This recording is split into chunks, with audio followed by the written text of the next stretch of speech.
Well, welcome today to another broadcast of UC Teacher Talk, and we're joined today by Miss Beth Hagan, a science teacher at Union County High School. Welcome, Miss Hagan. Thank you guys so much for having me. I'm really excited about today. Yeah, awesome. We're excited to have you here. Tell us a little bit about, just to get us started. I know you're relatively new to Union County, and we're thrilled to have you here. But tell us what brought you to Union County and a little bit about your background. Yeah, absolutely. So I'm actually from north of St. Louis. So I'm not from Kentucky at all. And maybe by my accent, you can tell by that. I feel like now I maybe somewhat sort of have just a little bit of a Southern accent now. But Yeah. from north of St. Louis, grew up there, born and raised. After high school, decided to go to Murray State University, which led me down to Kentucky. Got my bachelor's degree there from Murray. After graduation, I was working, doing little ins and outs jobs after I graduated college, and then decided to work at a local district there. In Mayfield, actually, is where I worked for about 2 years after I graduated from there, and then met my husband.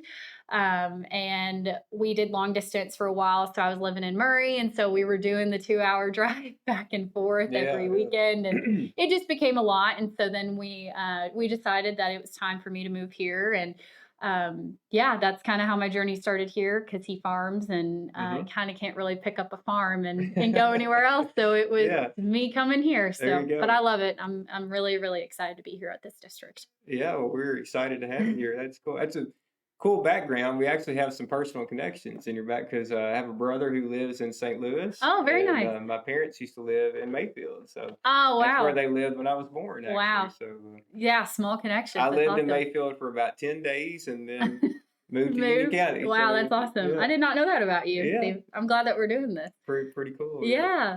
Well, like I said, we're thrilled to have you here at our high school. And I'm just curious, from somebody kind of coming from the outside, is there anything that you have learned that you think is kind of unique to Union County that you found from being here? Definitely Corn Fest. Yeah. That is a really fun one. I do really enjoy that. And I love to see how excited my kids get when it does come to Corn Fest time. Yeah. Because they take it very seriously. Big deal. Yeah, and the parade is really awesome to see and experience. And coming from now a farming family, just seeing the hard work that goes into our farmers here in this area. It makes me appreciate more of where my food does come from, and just to see the community come together at Corn Fest, and just to see all the farmers, even though I know that they're not really able to go to Corn Fest because it's right in the middle of harvest. But when it is a rainy Corn Fest, it's kind of a good day for me because usually, they're not able to go work in the field, so we get to have our farmer with us. So it's really special. I really do like Corn Fest a lot. So that's a really good one. I'd also say probably what's really unique to Union County is just the community that I've noticed here, just really backing our schools in a positive way. I really do appreciate just like seeing people out in public and they'll say, "Hey, Miss Hagan," or it's my kids that say, "Hey, Miss Hagan" to me, or I'll see some parents out in public too, and they know who I am. And so it really does make me feel pretty special that I get that recognition, even when I'm just doing my day-to-day tasks, running to Walmart or running to, a local store, or running around doing errands. So I really appreciate that and being recognized in the community. So. Definitely an awesome community, and I'm glad you've gotten to experience Corn Festival now. Yeah. Good deal. So what made you go into teaching? What inspired you to do that? You seem like somebody who probably is multi-talented and could have done a lot of things, but what made you go into teaching? So really, honestly, I started out in nursing. Okay. And I thought I wanted to be a nurse, and I wanted to follow in some of my family members' footsteps, and realized very quickly that nursing was not the route that I felt like God was calling me to. I felt like there was something bigger and more, I felt like there was something bigger out there for me. I didn't really know what that was. I always thought about teaching in the back of my head, but as everybody knows, we do not have the world's best salary. Being a teacher compared to what a nurse or somebody in the healthcare profession makes. But at that point, that was like really my only thing holding me back. And so I really just felt like I had to listen to my calling of what Jesus was calling me to do. And it really was to teach. And I had no idea that that was going to be in the path of teaching in Mayfield. And actually my first year teaching was the year that tornado had hit. Wow. And so that was a huge just eye-opening moment for me, because I wasn't just a teacher then in that moment. I was a first responder. I was delivering just products to my kids. I was Mm-hmm. making sure that my kids and their families were okay. I was locating my family. I mean, I became every role that you could possibly think of while that event had happened. And so we actually got those weeks. We got a couple extra weeks to kind of recuperate and then jump back into school. So I really do feel like the type of teacher that I am now coming to this district, I have carried that with me. And I feel like I'm going to carry that with me for the next 25 years because that's a once in a lifetime horrible tragic event that Mm-hmm. happened, but it's shaped me into the teacher that I feel like I am one of the most understanding, respectful, but I just really feel that I'm pretty understanding when it comes to my kids telling me about like that their grandmother's in the hospital, or that something really tragic happened with their dad, or I just feel like there's so many different scenarios that could happen and that I've experienced that have actually happened. So I feel like it has really shaped me into being the teacher that I am today and understanding all student situations, not just one specific group of kids, if that makes sense. Yeah, absolutely. Yeah. So Wow. it's part of my testimony, really. It Yeah. is of why I wanted to go into teaching because it is the reason why I went into there. There was a reason why I wasn't supposed to be a nurse, and there's a reason why I was there in my first couple of years of teaching. Yeah, yeah. And have transferred that to here now and to work with my kids and get to know them on a personal level. So Absolutely. What yeah. an inspiring story. Well, thank you. And thank you for answering the call to teaching. I know Yeah. you're making a big difference. Thank you. And And high school's not everybody's first choice. uh-huh. And that was another thing too. I really had to realize that when I was offered this position, that it was high school, and I taught high school at my prior district, but high school is not everybody's first choice. Everybody, when I say, "Oh, what do you do as your profession?" I say teacher, and they're like, "Oh, you teach elementary." I'm like, "No, I actually teach high school chemistry." Uh-huh. And then my first response is usually, "Oh, that's gross," or, "Oh, I would never. You couldn't pay me to do that job." But it really is a calling just as much as it is for a kindergarten teacher. I give the absolute most respect and credit to kindergarten teachers and elementary school level and middle school because Mhm. it really is a calling. You have to be passionate about what you do. And I really feel like high school is where I'm supposed to be. Yes. Every grade level definitely has its own different culture and, Absolutely. pros and cons and things about Absolutely. it. But I'm glad to have you at the high school level. What about science? That's another thing. There's not a lot of people, especially these days. There's very few teachers going into science, especially high school science. Absolutely. But what drew you to that? What makes you interested in science? Right. And I think that kind of goes back to my nursing, wanting to do nursing, Mm-hmm. was that I know I've always loved the science field. I've always wanted to be something just related into science. And so I'm really good like with my hands. That's why I really like to do like chemistry. I was actually, and you guys might not actually know this about me, but I actually was a Professor Proctor, a teacher's assistant at Murray State University for the anatomy and physiology classes. So I Really? actually taught for 2 years at Murray Okay. State under their in their biology department and taught anatomy and physiology. So that was Wow. really cool. So I got to deal with dissecting cats, cow eyes, sheep hearts. Wow. And so I really loved that. Some of my kids did not. Had a couple students pass out and Oh faint from the no. smell of formaldehyde. But it was really a good experience for me to do that too, because it really gave me the opportunity to teach, college and then teaching high school. It's pretty remotely the same, Mm-hmm. because it was a freshman class in college. So it was a really cool experience that I really liked a lot. So Yeah, yeah, sounds like some incredible experiences you had there. yes. What about, is there any kind of cool projects that you've been working on lately with your students that you want to share about? Right. So, actually, right now, what we're going over in chemistry right now is actually ionic and covalent bonding. So, we're talking about the two different types of bonds that can be created. And so, usually how I try to shift and kind of lead my classes now is more of that jigsaw teaching and Mm-hmm. learning. If anybody's familiar with that term, if you're not an educator, it's just a really fancy way of just saying that I teach, I instruct, I give, like the appropriate lessons or the appropriate assignments based off of what I had taught. And then I flip it to where the kids have to be able to understand the topics that were taught in class.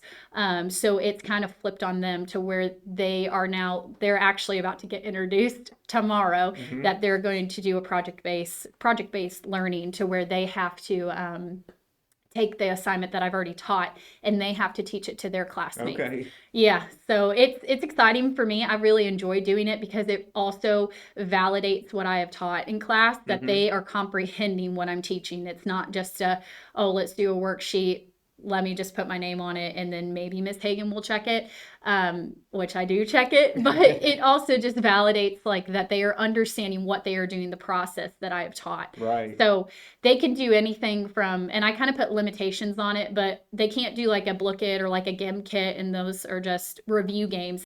So when they do these projects, they can have a video if they would like to, but it has to be a video of like, I've had kids do like shortened like little snippet TikToks of like showing the different types of bonds.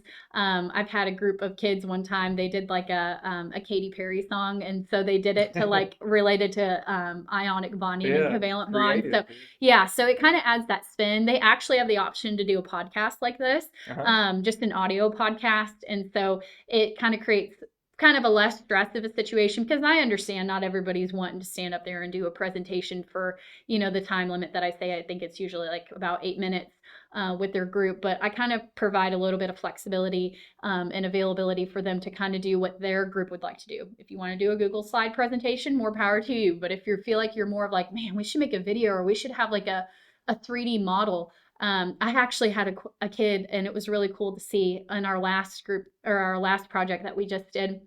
He actually got Mr. Bassett to 3D print a Bohr model of uranium. Oh, wow. And it was amazing. And he had it in the 3D printer. He talked to Mr. Bassett about it, that was what he wanted to have as his legitimate 3D model.